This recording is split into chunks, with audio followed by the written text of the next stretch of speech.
आप सब ने जो यहाँ मौजूद है, तो सबसे पहले तो मैं इस यात्रा के दरमियान हावर पड़ गए चेहरों को लाल सलाम करता हूँ और साथ ही साथ पैरों के उन छालों को भी जो इस यात्रा में उगाए हैं अपनी मिट्टी के स्पर्श से। मैं संजय मांझी के उस कटे हुए हाथ को और उसके साथ जुड़ गए लाखों हाथों को लाल सलाम करना चाहता हूं। ये न्याय के लिए यात्रा बहुत जबरदस्त चली। नीतीश जी ने न्याय के साथ विकास का नारा देकर के कुर्सी संभाला।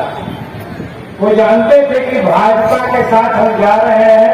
भाजपा मुट्ठी भर लोगों की पार्टी है, अमीरों की, शरीफ यादव, इसलिए बिहार की जनता नहीं चुनेगी। तो उन्होंने न्याय के साथ विकास का नारा दिया और अति पिछड़ा, महादलित, पसमानदा, ये सारी लकीरें खींची विश्वास दिलाने के लिए।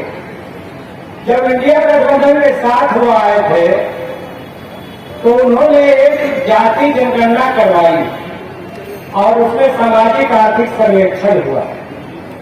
उसमें ये बात निकल के आई कि 100 में 34 परिवार ऐसे हैं जिनकी आमदनी 6,000 से भी कम है और 100 में 63 परिवार ऐसे हैं, 63% जिनकी आमदनी 10,000 से भी कम है। तो सवाल उठ गया कि नीतीश बाबू, आपके न्याय के साथ विकास के नारे का क्या हुआ? अब तो आप 20वां वर्ष मुख्यमंत्री रहते हुए बिताए, तो क्या हुआ इस न्याय के साथ विकास के नारे का? आप गरीबों का फोटो दिखा करके, बिहार गरीब राज्य है, बाढ़ और सुखाड़ से तबाह रहता है, विशेष पैकेज चाहिए, विशेष राज्य का दर्जा चाहिए, भाजपा ने आज तक नहीं दिया। जब मन में आता है तो नारे को उठा देते हैं, जब मन में आता है तो भूल जाते हैं। लेकिन सवाल यह है कि गरीबों का फोटो दिखा करके जो भी पैसा मिलता है, गरीब के घर में कितना पहुंचा? तो ये तो गरीबों के साथ धोखा, अन्याय, धोखेबाजी, और भाजपा माले इस धोखेबाजी को नहीं चलने देगी। ये न्याय यात्रा को हर जगह गरीबों ने कहा, न 5 किस्म जमीन मिला, न 2 लाख रुपया मिला, न ही पक्का मकान मिला, और झुंड बढ़ते जा रहा है।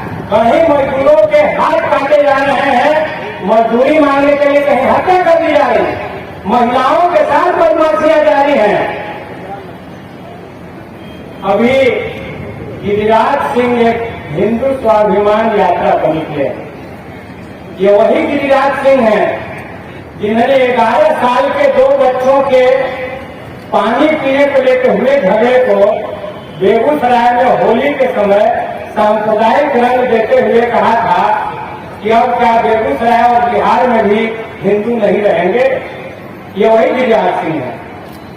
मैं पूछना चाहता हूं उनसे, ये हाथ किनका काटा गया गिरिराज बाबू, और काटने वाले कौन लोग थे?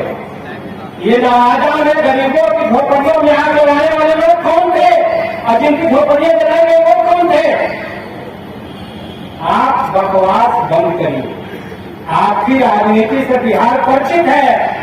आप सांप्रदायिक ध्रुवीकरण करना चाहते हैं, दंगा फसाद करवाना चाहते हैं बिहार में, और कुछ नहीं।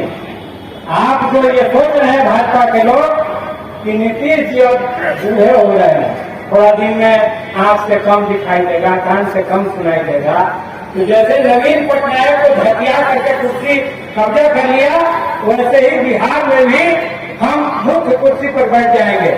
तो ये आप जान लीजिए, ये उड़ीसा नहीं है बिहार।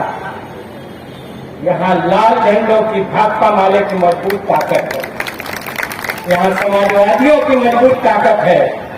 इसलिए आपकी दाल गलने वाली नहीं है, ये बिहार है। बिहार झारखंड एक था, बिरसा मुंडा की धरती है।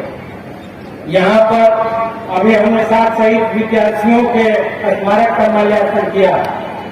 तो मैं कहना चाहता हूँ कि आपकी दाल गलने वाली नहीं है। और एक बात और, सब पत्रकार पूछ रहे थे कि अडानी मीटर वाला मामला आपका सरकार ने मानने से इनकार कर दिया। सर्वे से जमीन सर्वे से भी मंत्री ने साफ साफ कर दिया कि लागू होगा। तो क्या हम अराजकतावादी हैं? आज देश के किसानों को कहा जाता है, अन्नदाता नहीं, उनको कहा जा रहा है कि वे ट्रबल मेकर, गड़बड़ी पैदा करने वाले। अरे देश इन्हीं मजदूरों ने, गरीबों ने आजाद कराया, अंग्रेजों से लोहा लिया और हम ट्रबल मेकर हो गए। तो क्या ये देश अब मजदूरों किसानों के लिए नहीं है, कंपनियों की दलाली के लिए है, दलालों का है?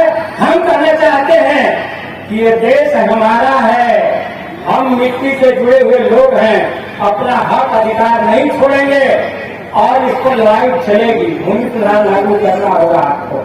हर कुछ आखिर अडानी को दे देने के लिए आप क्यों समर्पित किए हुए देश को? नीतीश जी जैसे लोग उसको सपोर्ट दिए हुए हैं। तो मैं ज्यादा नहीं कहूंगा। इस न्याय सम्मेलन से हम यही कहेंगे कि हिंदुस्तान के गरीबों, बिहार तुम्हारी लड़ाई आगे बढ़ करके लड़ने के लिए तैयार हो चुका है और देश भर में आज भाजपा माले जब पार्लियामेंट में पहुंची है तो हिंदुस्तान के तमाम गरीबों को भरोसा रखना चाहिए, मजदूरों किसानों को भरोसा रखना चाहिए कि भाजपा माले हिंदुस्तान के गरीबों को आवाज देगी और बिहार के लोग उसकी अगुवाई करेंगे, उसमें डट करके खड़े रहेंगे, लड़ाई लड़ेंगे। तो मैं इन्हीं शब्दों के साथ, मजदूरों के साथ, किसानों के साथ, नौजवानों के साथ और महिलाओं के साथ जो लगातार अन्याय बढ़ रहा है, चाहे फसलों के वाजिब दाम हो, रोजगार के सवाल हो, महंगाई के सवाल हो, और न्यायपूर्ण बिहार के लिए बदलाव जरूरी है, ये साफ साफ बात साबित हो गया है। और दूसरी बात ये हम कहना चाहते हैं कि बिना गरीबों को न्याय दिए हर विकास अधूरा है, यह बात भी साफ। तो इन्हीं शब्दों के साथ आपको धन्यवाद देते हुए कि आपने मुझे सुना। एक बार फिर से आप सबको लाल सलाम करते हुए क्रांतिकारी अभियान